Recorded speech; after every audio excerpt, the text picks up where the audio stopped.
Good evening. From BBC London News, I'm Asad Ahmed. A group of doctors based here have flown out to Sri Lanka to join the relief effort. 28,000 people are already known to have died on the island, and now the threat of disease is looming. Justin Green has this report.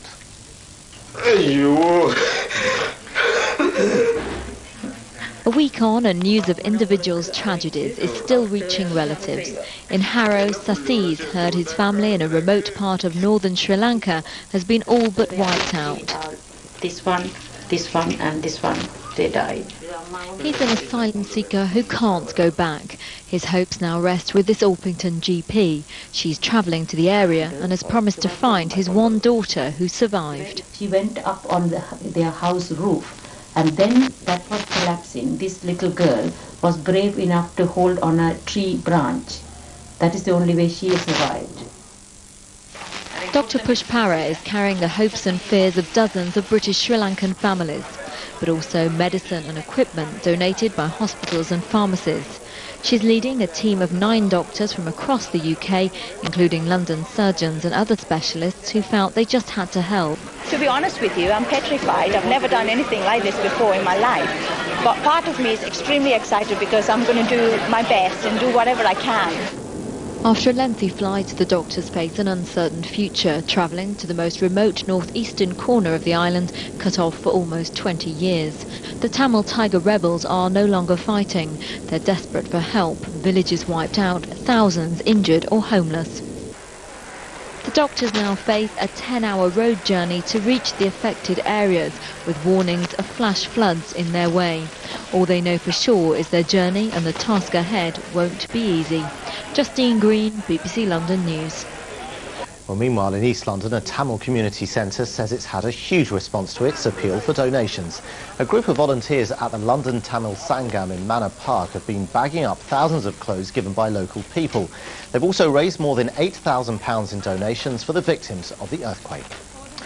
A 12-year-old boy has drowned after falling from his boat in the River Thames. The boy had been rowing in his one-man vessel in Caversham near Reading this morning. His body was recovered after a 3-hour search involving underwater teams and a helicopter. Tube and bus fares have gone up by more than the cost of inflation. Cash fares for single bus journeys saw the biggest increase, up from £1 to £1.20. On the Tube, the price of all daily and weekly travel cards has also risen. Transport for London says the increases will raise an additional £125 million for investment in the transport network.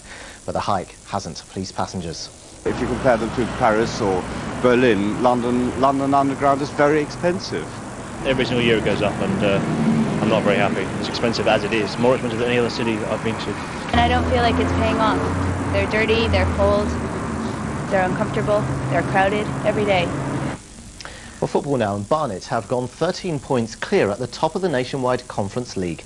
Giuliano Grazioli stunned his former club when he lobbed the Stevenage goalkeeper to put the home side 1-up in the first half. During the interval, fans waved red cards to Barnet Council, who the club say are threatening their future over dispute concerning the stadium.